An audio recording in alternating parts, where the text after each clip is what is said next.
Okay, sorry about that. My kids were doing a thing. So anyway, from there we have in Proverbs 31, had to remember where I was at. In Proverbs 31, King Lemuel's mother is telling him how to be a good king and what flies for a ruler and what doesn't. Because what flies for a ruler is not necessarily the same thing that flies for the general public, and you have to keep that in mind. There is a difference. So, there is that. Now, before I forget again, the thing that I was going to talk about, the totally off subject, off color funny bit, is if you go back to the root of a particular word and you find out what this root is, where it comes from, what's the context and everything, I decided to look up idols because obviously the Bible talks quite a bit about idols. And so I looked it up in context. I looked up the word. I looked up the meaning. And idols, spoken from the mouth of the divine, is a word that goes back to dung balls. In other words, when you have an idol, and this is something that I'll explain later, demons love to be worshipped. Demons will come and inhabit whatever is worshipped. If you worship a rock, and okay, now I'm telling you this according to Christianity. So if you worship a rock, a demon can come and inhabit the rock. So you're not actually worshiping the rock, you're worshiping the demon that has come and taken up its place inside of the rock.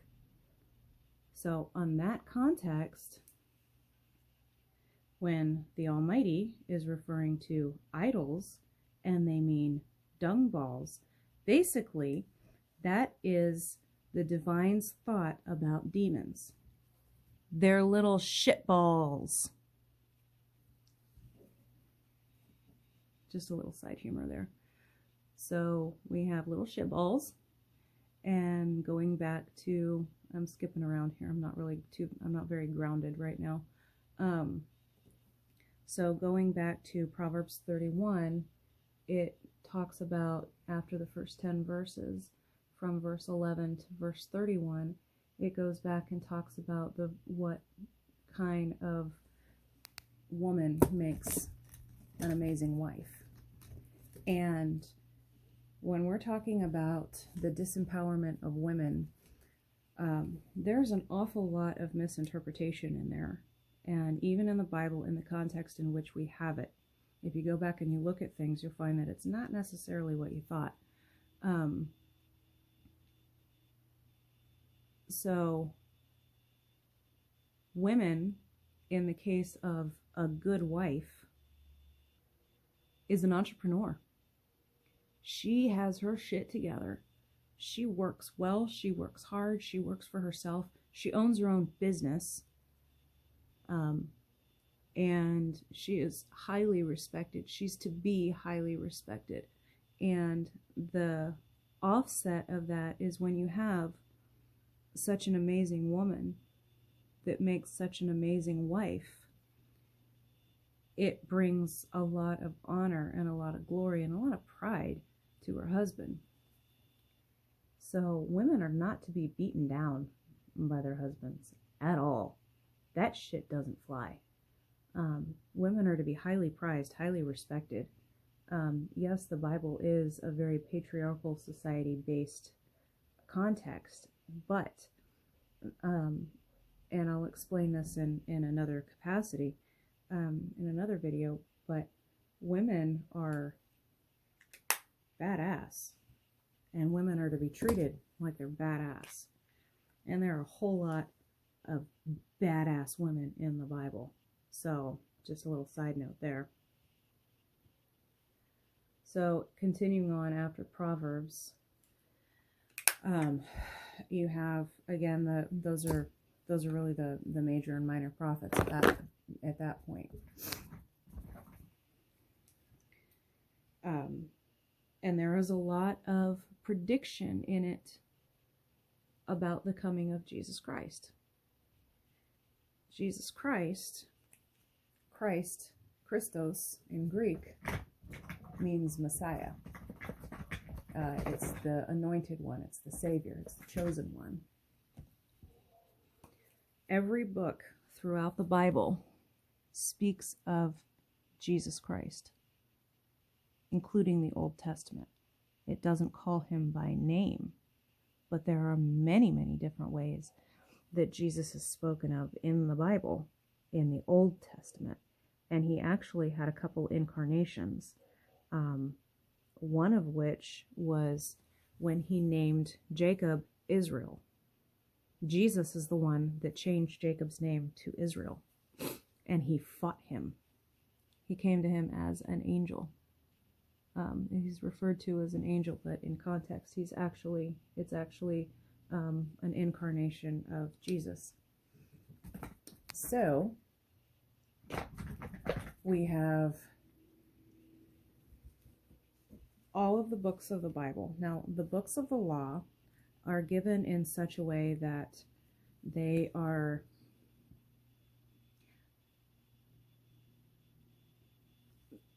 looked at as being impossible to follow. And it really paints a picture of the divine Father being a real hard ass. Sorry if that was reflecting on you. But it paints a picture of the divine being a real hard ass, a real meanie. Now, that's not what was actually going on. What he was doing when he gave the law is he was saying, these are my standards. You want to know how I want things to be in such a way that makes me happy, that's holy. I'm going to tell you what that is. I know good and well that you can't live up to it. You're not going to be able to follow any of this. You can't attain the high levels of the high standards that the Almighty has. He knew that. He didn't expect people to follow all of these laws. He knew that our puny little humanity couldn't. We weren't capable of doing it. But he gave those books to say, if you want to do things my way, this is my way. So if you follow my way and you do your best, I get it, I'm with you. Okay? So that is what the book of the law really is all about. That is the divine, and he's giving his standards. Now let's put this in a personal and modern context. Okay? So I am a neat freak. I think everybody who knows me knows that. I have ridiculously high standards for how I keep my home and what I do with it. Now, I take on that work myself, and my family cooperates with me. They do the little things that I ask, but they don't have my standards of things, okay? So they don't see things the way that I have something in my eyebrow or in my eyelash here. It's bugging me. They don't see things the way that I do. They don't understand why I do the things that I do. Where in the world? Well, I don't know where my tweezers are at. But they don't see things the way that I do. They don't see the little things that matter to me. They don't have the same standards that I have. However, they do the things that they do, the little things that I ask them, because they love me, because they want to keep me happy. Do they always do it to my perfection? No, absolutely not. And oftentimes I'll go back in and I'll shake my head or huff a little bit or whatever. But the truth is that it's my standards, and I know that they simply are not going to, no matter what they do, no matter how much they love me, I know that they're not going to meet my standards. They're not going to hit my target. Okay, that's exactly, but I still love them. I always love them. I don't get mad at them for it. I get mad at them occasionally when they do things like, I've said over and over and over and over and over again, dirty dishes go in the dishwasher. And for some reason, I still find dirty dishes sitting on the side of the sink or in the sink. And most of the time, it's an oops, I forgot. And a lot of basically what it is it's, I don't really care enough to remember this. It's, in some context, it can be a lack of respect. In some contexts, it's just, you know what, I was busy and it wasn't on my mind and I didn't think about it. But most of the time, they try really hard. And while they still don't typically do everything to my level of perfection, they try. And I get it. I get it ahead of time. I know what's coming. I mean, I've had these people for a while now. I know what's coming. I know how they work. I know how they think. I know what their intentions are. I know what their intentions are not. I get why they do the things that they do. And they try. And I take that. I accept that. I respect that. And I have peace with it. They're not on my shit list. I'm not mad at anybody for anything. It's just the way that it is. I understand that. So in that context, you have to look at the Almighty looking at his people, and it's about his people. The Bible is a history of the Jews, of the Hebrews, and the way things went. Those are the ones that out of all the cultures and people of the world, for whatever reason, the divine said, I'm going to make you into my people, and they became the Jews. So that's what we have there. It's not about other cultures, and a lot of it is not about ways that the Almighty expects other cultures to behave. He's written that book, he put that book together as a way for the Jews and the offspring of the Jews, the Christians, to know how their history came about, what kind of people they are, who they are, why they are the way that they are, the things they've been through, and what he expects of them. That's what the Bible is. It's not written for Buddhists. It's not that God has something against Buddhists. It's that it's written for a particular audience, and that's it. So if you write a horror movie screenplay, you're not going to run it by a children's program director to get their approval on it. It's not written for them. It's written for a certain audience. Follow? So the Old Testament tells the history of God's people. It tells the history of where Christianity really came from. Because the Jews and Christians are all his chosen people, and I'll get to that. But the Old Testament prepares you for everything that happens in the New Testament, because without the Old Testament, there is no way that you can truly understand what you're looking at in the New Testament. And there's really no way to understand why things went down the way that they went down with Jesus, which is why I'm doing this video before I'm explaining Jesus. So anyway, the Old Testament has really good stuff. Yes, it definitely has some rambling, boring as hell. This one begot that one, this one had this one's cousins to this one, and they lived for this long, and so on and so forth. All that stuff is necessary, and it's important in certain contexts. It's not something that you are generally going to live your everyday life thinking, okay, this one was the cousin of this one because he lived for this long. Yeah, it's not really the purpose of that. It has a purpose. It has a purpose in explaining and putting the history together, but it doesn't necessarily have a real life application in a good many things. Now, there are a lot of hidden nuggets that are in the Old Testament that are absolutely relevant, absolutely valid, and it gets skimmed over quite a bit because people don't take the time or have the inclination, which I fully understand because it's long-winded, kind of like me, but they go into all this stuff and they don't really want to to read into the really boring parts, because let's face it, they're boring as hell. So they bypass a lot of that. But in bypassing a lot of that, you can miss some pretty good nuggets of wisdom. So, it's all worth a read. I would definitely say it's all worth a read. If for nothing else, you get the idea in your head about certain standards, certain things, so that once you read it, whether you actively remember it or not, that stuff is in your head. So it's going to be in there. So if the situation comes up that you get this little tickle that you say, oh yeah, hey, I read something about that once, you can go back and look it up. And with the advent of Google and all of the wonders of that, it's pretty easy to, if you just happen to have a catchphrase or something in your mind, it's pretty easy to find something that you're looking for. So there's that.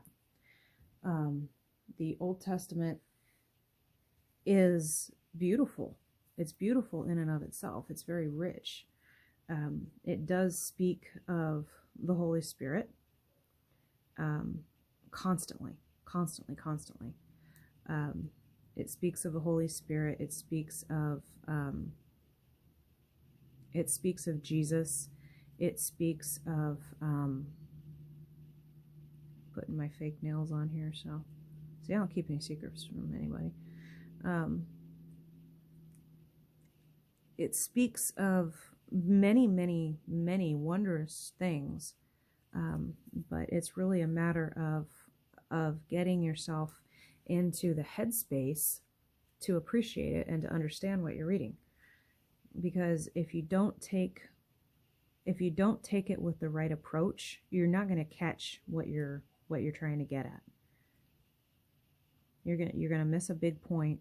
You're going to miss a lot of the big picture, and when that comes about, you end up with the problems that we have right now, with people that just take it and blow it completely out of context, and you're missing a big picture here.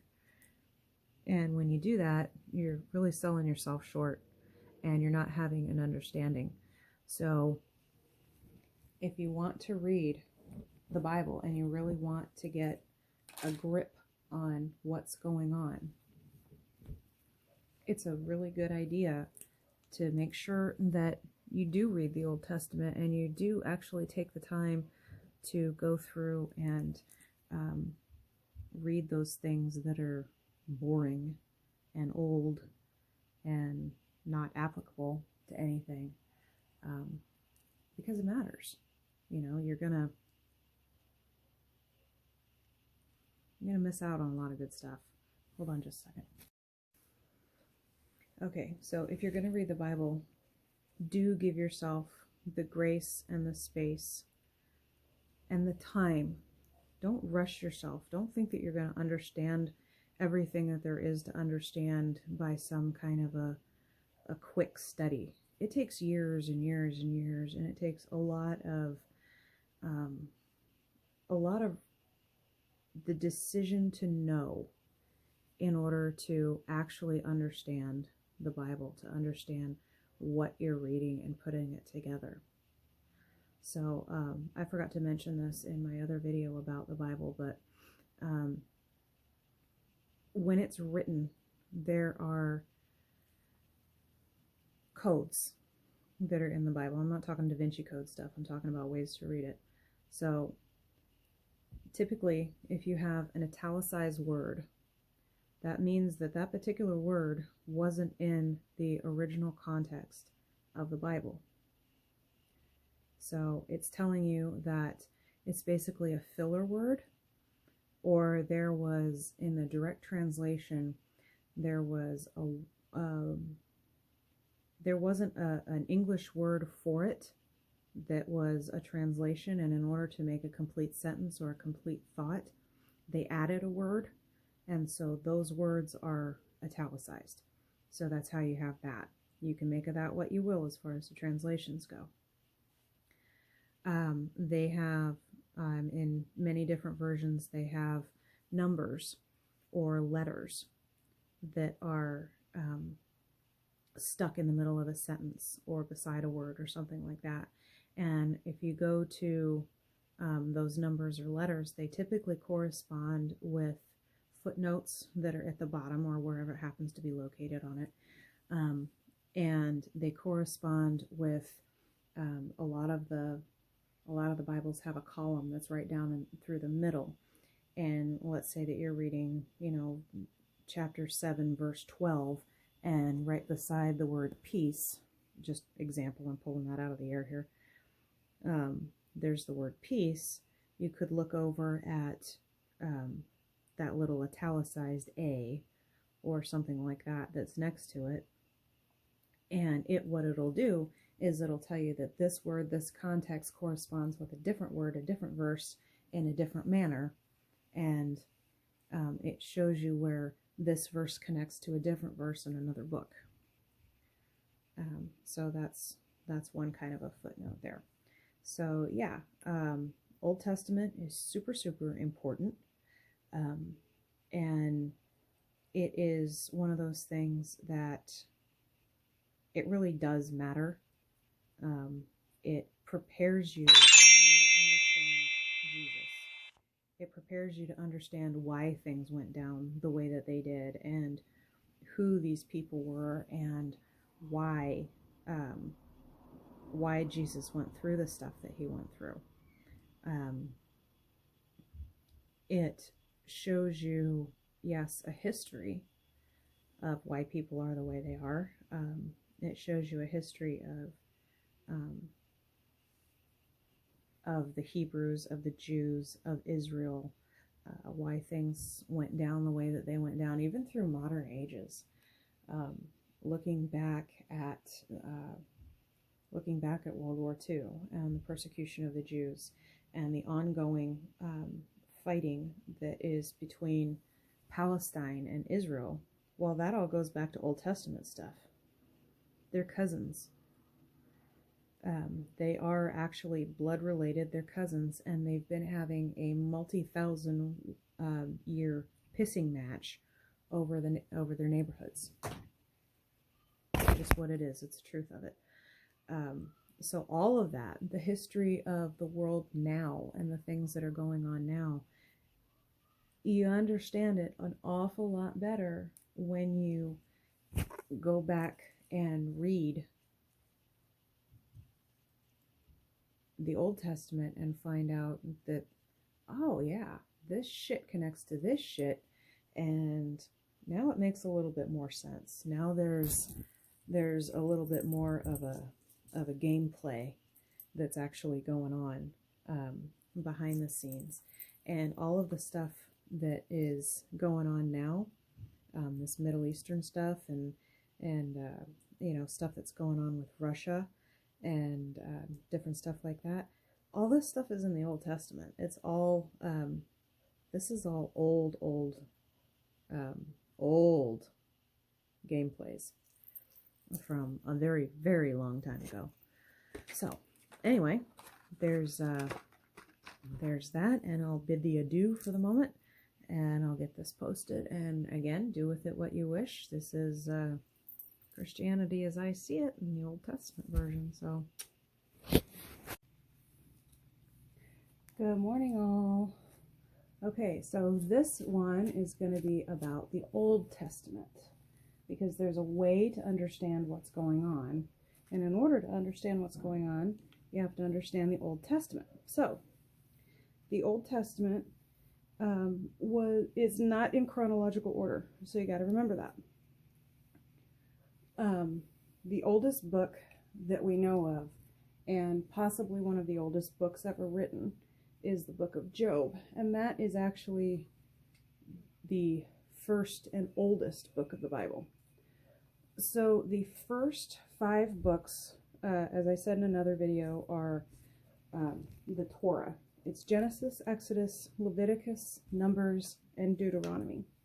Those are the books of the law. They're also the books about the beginning of creation, the flood, and how Israel came to be. So after that, let's see, Genesis, Exodus, Leviticus, Numbers, Deuteronomy, Joshua, Judges, Ruth. Okay, so those are the books about the judges. and more of the history of Israel after Moses died. Because the first 5 books were written by Moses himself. And then afterwards, several of them were, they were written by, some were written by King David, some were written by Solomon. There are several different authors throughout the Old Testament. So the first 5 books, like I said, they're the books of the law, and I'll explain that as well. And after that, you have the history of Israel before you have the kings. And at the time, they had judges. They had wise men and women, yes, wise men and women who were judges over the land, and they were the ones that settled things when there was a problem. So, they're also about, they continue on with the history of Israel, and they also are about different battles and things like that. So, let's see, I have to remember here. Genesis, Exodus, Leviticus, Numbers, Deuteronomy, Joshua, Judges, Ruth, 1st and 2nd Kings, 1st and 2nd Chronicles are about the kings of Israel and the history in there. And then the first king of Israel, which was King Saul. It wasn't David, it was Saul. And then there was King David and King Solomon, and after that there were, it's a compilation summary of the different kings of Israel over time. So, there's that. And then there is 2nd Chronicles, Ezra, Nehemiah, Esther, Job.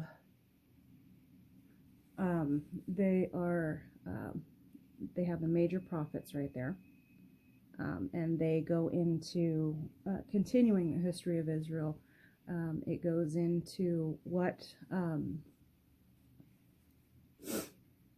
the kings were doing, why, how they disobeyed God, and the ways that Israel was put under subjugation. And it goes into idolatry and fun things like that. Now, here's a fun fact real quick. This is not necessarily a topic, but it's a fun fact. So if you look at the original words, because that's very, very important when you're interpreting the Bible, is to go back and look at the original text, original languages that it was written in. You have to look at context, and you have to look at the circumstances of what was going on at the time, things like that. And a lot of these books, they say things that are wildly misinterpreted now, and people will take a single verse and call it gospel, and they're wrong. And I'll explain that further. But, so you have the major prophets, and you have the minor prophets. And they go on to tell of different things and things like that. And then you have Psalms, the book of Psalms, which was mostly, but not exclusively, written by King David. Psalms means songs. It means prayers. They were different prayers in different situations, and you can look at the headers that are on the different topics. And oh, I completely forgot my fun side note there. Okay, I'll get to that again. But the Psalms are prayers and songs that were written by mostly King David. And for example, Psalm 51 is David's contrition. It's his, I really, really, really screwed up, and I'm sorry for it. And it goes back to when he had Uriah killed because he wanted Uriah's wife Bathsheba. And David got his ass kicked over that one pretty heavy. A lot of nasty shit went down because of that. So anyway, and then you have the Proverbs. Proverbs are mostly written by David's son, King Solomon, who was the wisest and richest man in history. And they are little nuggets of information. You don't necessarily have to read them in full chapter. You can take different nuggets out of the Proverbs, and they're just little pieces of wisdom is what it is. One of the best ones that I like is Proverbs 31. The first part of Proverbs 31 is telling King Lemuel, who we don't really know who that was. It was written by King Lemuel's mother, and it was telling him how to be a good king. Things that fly for regular people. Pausing this.